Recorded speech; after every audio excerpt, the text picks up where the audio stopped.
Step off a monitored highway and onto a quiet rural route or an empty stretch of moorland, and the rules of safety abruptly change. Without cameras, cell service, or witnesses, these isolated environments act as perfect incubators for unexplained phenomena. When anomalous activity strikes out here, you are entirely on your own. Without a safety net, an unexplained event is a physical crisis. For anyone investigating these sites, the priority cannot be simply pointing a camera and hoping to capture a ghost. The immediate objective must be categorizing the nature of the threat. Misreading what an entity actually wants in a remote location is a lethal mistake. Accurately diagnosing the site dictates whether you are stepping in to resolve a forgotten historical tragedy or walking blindly into a fatal accident. We can organize these anomalies into two primary models. Understanding which one you are facing provides the framework needed to survive the encounter. The first is the communicative entity. This is often the echo of a victim searching for a human receiver to solve the mystery of their death. The second is the malevolent elemental, a purely predatory force. Elementals do not want to talk.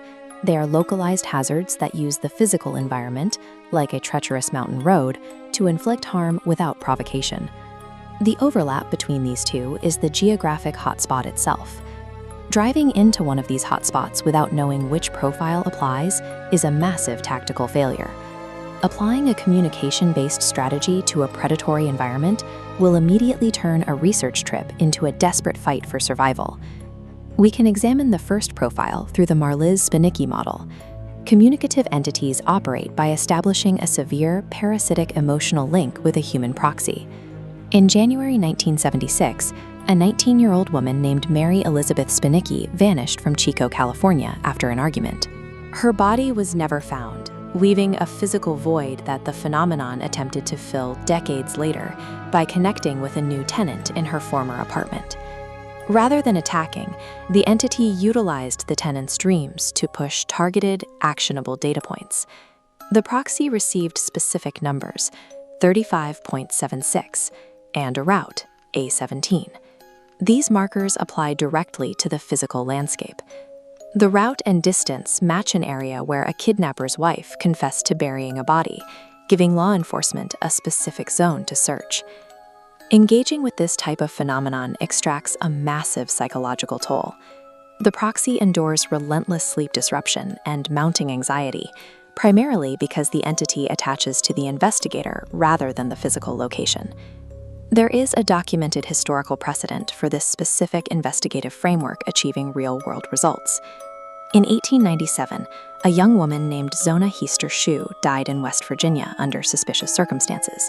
Zona's mother experienced vivid dreams where her daughter detailed the exact mechanics of her murder. When the mother presented this information in court, it led directly to the exhumation of the body, a revised autopsy, and the successful murder conviction of Zona's husband. Theory 1 forces an investigator to operate as a cold case detective. You are not dealing with a threat. You are engaging with a victim who requires a living advocate to achieve legal or historical closure. Theory 2, the localized predator, operates on completely opposite metrics.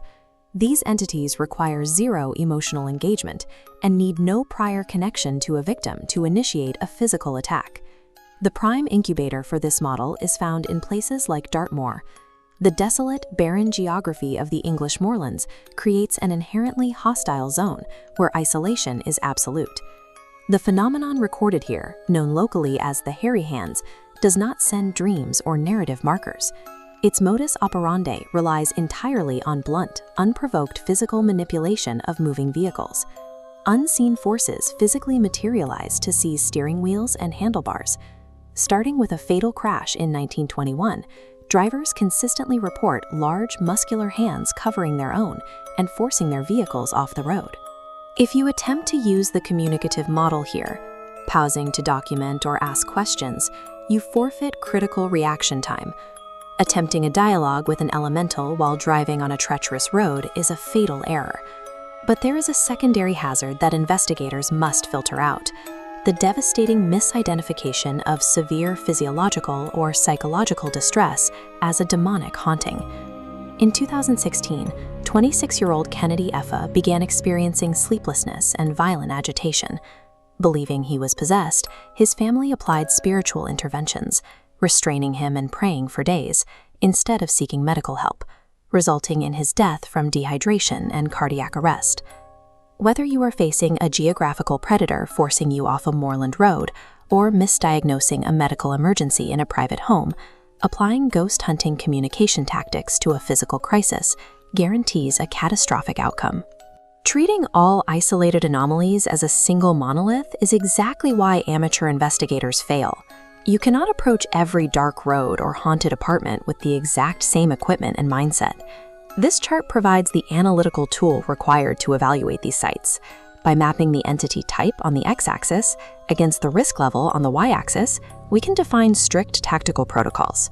The Spinnicki model plots clearly in the upper left quadrant. Engaging with this anomaly carries a moderate psychological risk, but offers a highly tangible reward, the actual resolution of a cold case. This quadrant is strictly for historical researchers willing to endure the mental toll to process targeted information and act as an advocate for the victim. Conversely, the Dartmoor phenomenon drops into the far bottom right. It offers absolutely zero historical reward, while presenting an immediate, lethal physical risk to the investigator. If you arrive at a site and the phenomenon exhibits blind physical manipulation without attempting to transmit a narrative, the required protocol is immediate evacuation. There is no mystery to solve, nothing to gain by staying.